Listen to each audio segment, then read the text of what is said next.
Jewellers মালিকের বাসায় 3 সন্ত্রাসীর হানা, 60 ভরি স্বর্ণালংকার সহ টাকা লুট।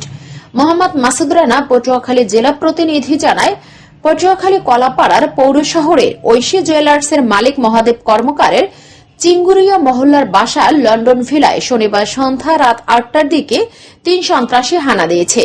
তার বাসার 2 নারীকে হাত, মুখ, চোখ বেঁধে মারধর করে নগদ 2 লাখ টাকা ও প্রায় 60 ভরি স্বর্ণালংকার নিয়ে চলে গেছে। হিন্দু অধ্যুষিত এই মহল্লায় আতঙ্কে ছড়িয়ে পড়েছে। আশেপাশে ডাকাতির প্রচার ছড়িয়ে পড়ে।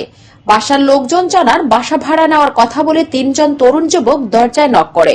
দরজা খুললেই বাসার মধ্যে ঢুকেই গৃহবধূ অর্পিতা সরকার সহ 2 জনকে বেঁধে মারধর করে আলমারির চাবি নিয়ে নেয়। মুহূর্তের মধ্যে স্বর্ণালংকার সহ নগদ টাকা নিয়ে যায়। আর এই পিসি থাকে আপনার নিস্তালয়। আমরা উপর দিয়ে নামছি, ছোট ছেলেটার আর কি মাথা ফাটছে, এই জন্য আমরা দেখার জন্য দরজা নক করছি, দরজা কেউ খোলে না। ভিতর দিয়ে কোনো সারা শব্দ নেই। অনেকক্ষণ আমরা ডাকাডাকি করছি, তারপরে আমরা যার যার বাসায় ওঠা ধরছি। এর মধ্যে ওই ঘরের যে বড় মাসি, সে আর কি হাত বান্ধা মুখ বান্ধা অবস্থায় বলছে ডাকাত আসছে, ডাকাত। এই আমরা লাফাই পড়ছি রাস্তায় পড়ে আমরা ওদের 3 জনারে বের করে আমরা গেট আটকে দিছি।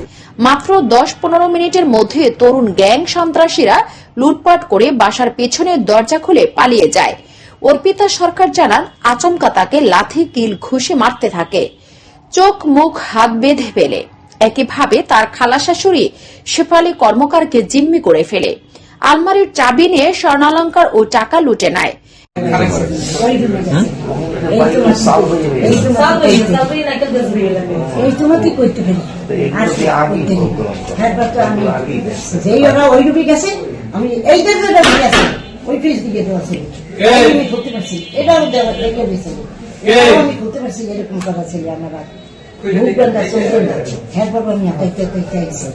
আমি তো আমার তো একটা ধারণা আছে, বুঝতে পারছেন?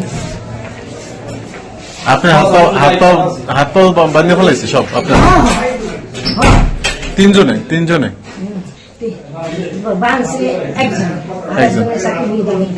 খালি চাকু ছিল, আর কিছু ছিল না।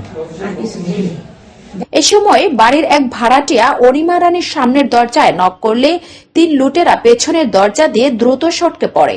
বিষয়টি মুহূর্তের মধ্যে ডাকাতির খবর হিসাবে ছড়িয়ে পড়ে। কলাপাড়া থানার ওসি মোহাম্মদ জুয়েল ইসলাম জানান, তিনি ঘটনাস্থলে গিয়েছেন। চুরির জন্য 3 জন ওই বাসায় ঢুকেছিল। স্বর্ণালংকার, টাকা পয়সা কি চুরি হয়েছে সঠিক তদন্ত করে প্রয়োজনীয় আইনগত ব্যবস্থা গ্রহণ করা হবে। ওই পরিবার থেকে লিখিত অভিযোগ পাওয়া গেলে প্রকৃত তথ্য জানা যাবে।